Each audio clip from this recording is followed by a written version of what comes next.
Hi everyone, welcome back to my YouTube channel. ඉතින් මම ඔයාලට චූටි වීඩියෝ එකක් අරගෙන ආවා. නිවාඩු දවසේ මම හස්බන්ඩ්ට වැස්ස දවසක හොට් ඩොග් හදලා දුන්නා. ඉතින් මට හිතුණා ඒක ඔයාලත් එක්ක ෂෙයා කරගන්න ඕනි කියලා. යන්කෝ මම කොහොමද හොට් ඩොග් හැදුවේ කියලා බලන්න. ඉතින් මුලින්ම මේ ටික මේ වගේ හොට් ඩොග් වලට මම අරගත්තේ ලොකු ජම්බෝ සොසේජස් එක. ඒක මේ විදිහට අරගෙන ඒක කූල් යන්න තියලා හොදලා ඉවර වෙලා මේක වටේ පොඩි සිවියක් වගේ එකක් තියෙනවා ළමයි. ඒක මුලින්ම ගලව ගන්න ඕනි. මම නම් ඒක ගලව ගන්නවා. සමහරු ඒක පිටින්ම කනවා. ඒ උනාට ඒක කන්න බෑ ඇත්තටම. ඒ හින්දා මම නම් ඒක ගලව ගන්නවා. දැන් මම මේ තුනෙන් මේක ගලවගෙන ඉවරයි. ඊට පස්සේ මම මේක ලස්සනට පැත්තට මේ වගේ කපා ගන්නවා. එහෙම කපා ගත්තම තමයි අර කඩේ හොට් ඩොග් වගේ රසට එන්නේ. ඉතින් මට ආස හිතුණා මේ විදිහට කාලා බලමුකෝ අපි හදලා. ඉවරයි. ඉතින් මෙන්න මේ විදිහට තමයි ඒක කපා ගත්තම තියෙන්නේ. අනේ ළමයි දැනටත් මේ වීඩියෝ එක කරනකොට මම මේ හොට් ඩොග් එක හදලා කාලා ඉවරයි. ඉතින් මට මේක දැන් ආයෙ මේක වොයිස් කරනකොට මට ආයෙමත් මේ විදිහට හදලා කන්න හිතෙනවා. ඒ තරම් ඒක රසයි ආසයි. ඉතින් ඔයාලා try කරලා බලන්නකෝ. හරි දැන් මම මේ ටික මෙහෙම pan එකේ තෙල් චුට්ටක් දාලා පැතගත්තා. අපේ හස්බන්ඩ්ත් ඉතින් මගේ ආපැත්ත ඉඳගෙන මම මේක හදලා දෙනකම් බලාගෙන ඉන්නවා.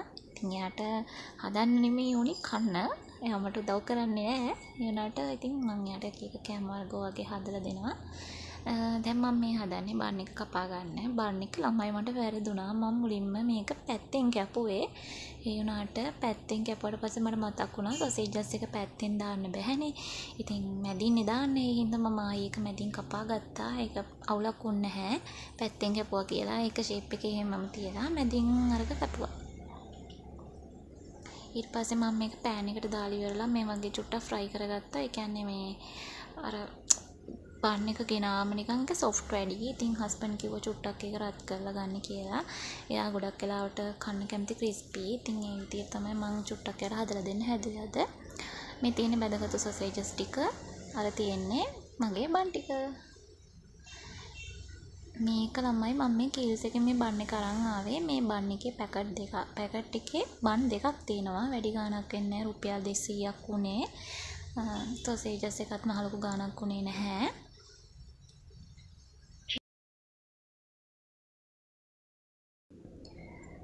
දැන් මම මෙන්න මේ බන් එකට මේ වගේ බටර් එක අරගෙන බටර් චුට්ටක් මැදින් ගා ගන්නවා.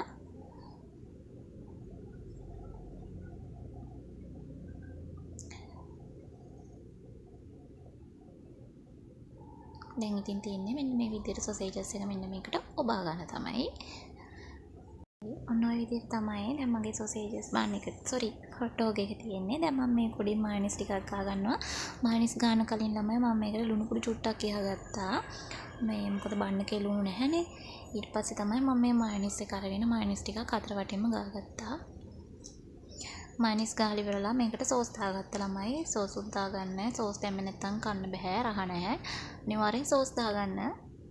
ඉතින් ඔයාලට අමතෙන් කියන්න ඕනේ නැහැ. ඉතින් හොට් ඩොග් එකක් හදන විදිහ ඉතින් මේ විදිහට තමයි මම හොට් ඩොග් එක හදාගත්තේ.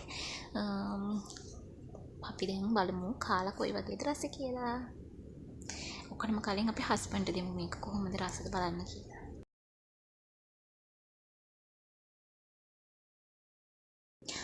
නෑ ඉන්නකෝ ඊට කලින් අපි මසාලා ටිකකුත් හදාගමු. මොකද බන් එක විතර නිකන් කන්න බැහැනේ. මම මේකට මසාලා ටිකක් හදන්න හිතුවා. ඉතින් මම මේකට දැම්ම අවශ්‍ය ද්‍රව්‍ය ටික කුරුඳු, එනසාල්, තව බිරියානි මල් කෑල්ලක් ඒවා දාලා ඉවර වෙලා මම මේ නටන වතුරේකට දැම්මා. ඊට පස්සේ ඒකට තේකොළ ටිකක් දාලා තේකොළ ටික රත් වීගෙන එනකොට මේකට පිටි පැකට් එක ඇඩ් කරගත්තා. අපේ ගෙදර පිටි නෑ ළමයි. පිටි ගේන්නේ නෑ අපේ ගෙදර. මොකද අපේ හැමදාම පිටි බොන්නේ නෑ. ඉතින් අපි බොන්නේ හිතුනොත් ඔය වගේ පොඩි පැකට් එකක් ගෙනල්ලා තමයි බොන්නේ. ඊට පස්සේ ඉතින් ඔය වගේ පිටි එක දාලා ඉවරලා සීනි දැම්මා. සීනිත් දාලා ඉවරලා ඔන්නම කලවම් කරගෙන ගත්තා.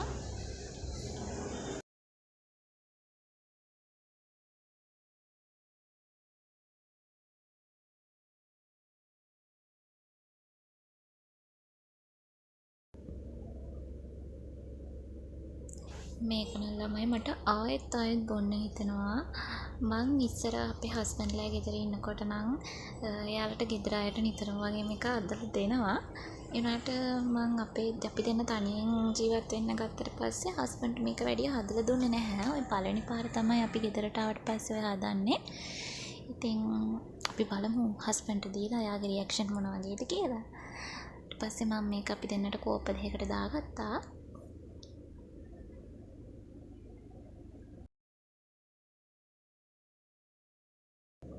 ඔන්න ඔය විදිහට තමයි මං හදපු හොට් ඩොග් එකයි මසාලා ටී එකයි තියෙන්නේ. ඉතින් මං දන්නවා ඔයාලට අමුතුවෙන් කියන්න ඕනේ නැහැ හොට් ඩොග් එකක් හදන විදිය. ඒ වුණාට මං හදපු විදිය මට ඔයාලත් එක්ක ෂෙයා කරගන්න හිතුණා. අපි දැන් බලමු හස්බන්ඩ්ට මේක දීලා. ඉතින් පේනවනේ අපේ හස්බන්ඩ්ගේ මූණේ තියෙන සතුට. ඉතින් අපි දෙන්න දැන් මේ කන්න තමයි හදන්නේ. දැන් අපි දෙන්න මේ හදන්නේ මේක ඉක්මනට කන්න. අපිට තවත් බලන් ඉන්න බෑ අපි දෙන්නට මේක. හස්බන්ඩ් තමයි ගොඩක් මෙයාට කොහොමන්න බලන් ඉන්න බෑ. ඉතින් අපි දෙන්න දැන් මේ chat එකක් දාන ගමන් මේක කනවා. හදට ඉතින් මම vlog එක මෙතනින් end කරනවා. vlog එකක් නෙමෙයි ළමයි. ඉතින් මං හිතනවා ඔයාලා මේක ආසාවෙන් බලයි කියලා. එහෙනම් මං ගිහිල්ලා එන්නම්. සතුටින් පරිස්සමෙන් ඉන්න. bye.